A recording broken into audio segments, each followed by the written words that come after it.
4 o'clock each morning, well, it doesn't seem too early when you wake up looking forward to the day. Some folks have a purpose, a reason for living. You can tell it in the things they have to say.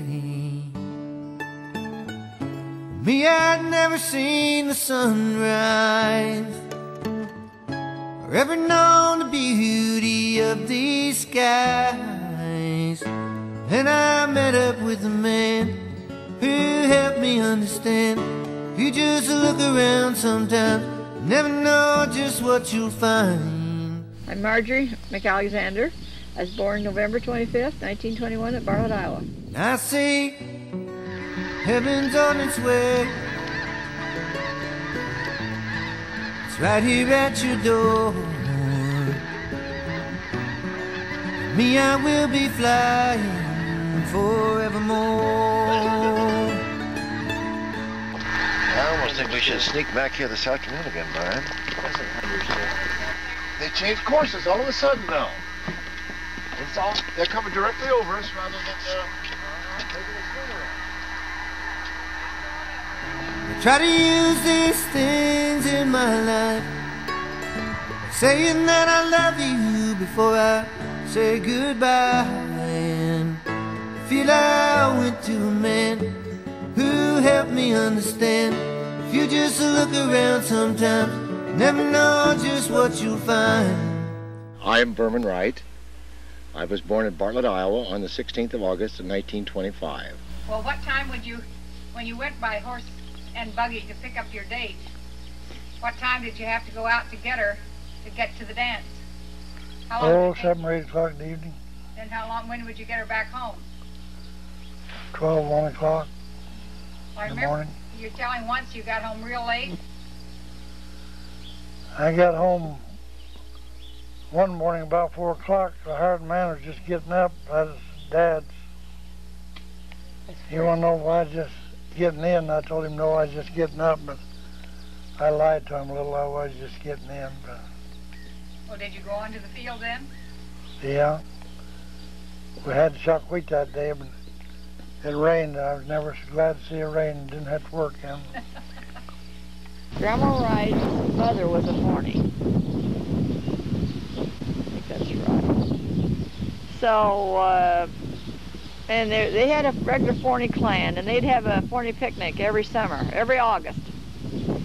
And they used to have, I suppose 100 or so that would gather. And they would have lemonade, and they used to have a moth-eaten clan placket that they hung, out in the park. And there was an older man that kept all the history of the Forney family, and as each family had a child, it was recorded, and then they were given a number. So they kept track of the generations down the line, Well, the Forney family get-togethers would be held in August of each year in the park in Thurman, and it would involve a tremendous number of people, as the Forney family was the old line family of western Fremont County. As a matter of fact, almost everyone there was a cousin of some sort, and we would gather at the park, and they would raise the family coat of arms and then read the history, and all of the people would be present, and there would be these fabulous picnics, of which Mother always took a coconut cake, which you just can't imagine how good it was. Mother always used to say that the discouraging thing about going to the Forney family picnic was to see to whom all you were related to. Said that sometimes rather threw you into shock. But it was a fun thing, and as the years have gone by, I have enjoyed being a member of the Forney family so much. I particularly enjoy reading the history and checking back on many of my ancestors and reading up on things which I can remember as a child. I think of the first encounters I ever had with death involved members of the Forney family. That we were very young, and still lived on the Woodham farm at Bartlett, I can remember the word had passed that they had found one of the neighboring Mr. Forney's dead in his in the loft of his barn. And I remember there were very quiet exchanges between Mother and Dad, and then Dad left, and we didn't see him again till the following day. That's when he had gone down to help remove the body from the barn, and then they used to stay up all night. They would have wakes at the houses of the dead, with the deceased. And then I can remember the funeral having been in the old Presbyterian church in Thurman. And then the only time I can remember Mother and Father leaving any of we children is they left Phyllis and I with Grandpa and Grandma Wright one day, and they took us up into Dutch Hollow to, we always called her Aunt M. Forney for some reason or other, to her house. And Mr. Forney had died and was, the body was in repose in one of the bedrooms, and I know that they had all the shades pulled in this house. It was very dark. And Phyllis and I, they placed us on a chair, and we sat there while everyone whispered and went back and forth into this room. And I know I concentrated all my efforts on a little glass turkey figurine was set in the east window. The sun shone through it. There was only a bit of light coming in the whole house. And that had to be sometime around 1929. I think Phyllis was about 2, and I was around 4 at that time. I might say that with the Forney family, of our 75% of my class, because our class was small. In high school, there were only 13 of us, and I think over 75% of us were cousins. My memory of the Forney family picnic was that it was always on the hottest day of the summer, and we would gather in the Thurman Park, and Mother usually took cake. Oh my! And one of her cakes that people would ask her about was a cake made with Watkins orange flavoring, orange cake with orange frosting. Oh, yeah. Mother baked orange cake with orange frosting. She took it to everything. That was the requested thing for her to take. So she would take that, and there were always scads of people, and then we would go around, and Grandma, the point of being there was so that Grandma could show her grandchildren to other cousins of hers and identify them all and whose children they were. And I used to get really ticked off because she would refer to me as, and Mother would refer to me as the baby. And this is the baby. And that was me. And then one of the things that was kind of interesting, I don't recall what we played. There was always lots of food. And as an adult, I've wondered how we didn't all get sick, because there would be a lot of egg products, potato salad, creamed things, and it was always so hot, and nothing was refrigerated. And a lot of food came from very unclean kitchens. Very unclean kitchens. The Forney family kitchens were not all the cleanest ones in town. We, as I remember, we would eat from the plates that we knew our aunts had brought, because we knew that Aunt Ethel and Aunt Gladys and Aunt Pearl and Mother's things were safe to eat from, and we would look for their things. And then one of the other things is late in the afternoon, or later in the afternoon, after the speeches and the reading of the Forney family history and the unfurling of the moth-eaten Forney family banner. Oh, you bet. The photographer would come, and we would line up on benches. And That's right. As I recall, the group was too large for him to photograph in one focus, so he would set up his thing, crawl under his little black hood, and take sections of the group at a time, like maybe 2 or 3 sections, and then the picture would all be put together later. And Grandma Wright would always be so happy. She would go over that picture, then review it on Sunday afternoons for the rest of the year, once she got the picture back. Who would do that? The photographer from Hamburg? I think it was someone from Hamburg. He took right? most of the pictures at that time. And so you tried to sit there and look nice, because Grandma was going to comment about it every Sunday for the rest of the year. Why did you have the frown on your face? Mother always went with reluctance.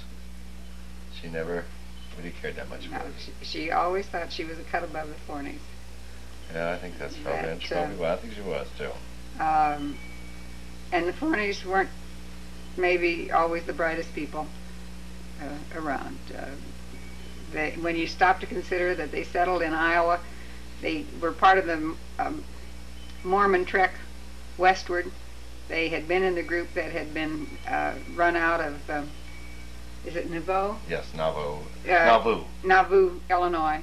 And the temple was burned, and they came on west across Iowa. Had a bitter winter in which a number of them had died, and they had stopped in Council Bluffs. That's why we came back to Lorimer, because we wanted to be the Forney people which came back to the Mormon settlement around here. And they were there, I think, trying to decide whether to go on for the winter or whether they were going to camp for the winter in the Council Bluffs area, and several cows got loose. And it was in hunting the cows down that they ended up in Plum Hollow. And it seemed rather strange to me that the men hunting the cows down had to go 35 or 40 miles hunting the cows. They couldn't catch up with them. But anyway, they liked the Plum Hollow area so much that a group of them broke off from the Mormon trek westward and settled then in this area called Plum Hollow, and that was how the Forney family was started in Iowa. And the family actually dates back to the Revolutionary War. The first Forney registered in the book that Charlie Forney wrote was a German immigrant. His name was not Forney as we pronounce it. I've forgotten what the German name was. And I believe there was a Revolutionary War member of the Forney family who deserted. I don't named old Burman Forney. I don't remember what happened to him, but there were Forneys then in the rest of the history of the United States. And after the Civil War, several of them decided that they had traveled around and they really liked it, and before they came back to Iowa and settled down on the farm, they walked to the West Coast and back, and it took them several years to have their adventures. And some of the people that were in that Mormon group did have more than one wife. And in the Forney book, Charlie Forney apologizes for some of the things that they did. And it appears that what he was apologizing for were several of them that had more than one wife. And one of the entries in which he seemed to be a little embarrassed was in which one of the Forney men in this Mormon group had married sisters. They had started on the trek westward, and he had his wife, and his sister and his wife's sister and husband were traveling with them, and the husband died in the trek westward due to the cold and a pneumonia, I think, or some of them fell to contagious diseases like smallpox or measles and so on. And so this fellow married his sister-in-law, and the part that embarrassed Charlie Forney, as I understood in reading the book, was that both sisters delivered babies within about a week of each other. That this man had fathered both children, and he found that a little embarrassing for his. And I see heaven's on its way. It's right here at your door. Me, I will be flying forevermore.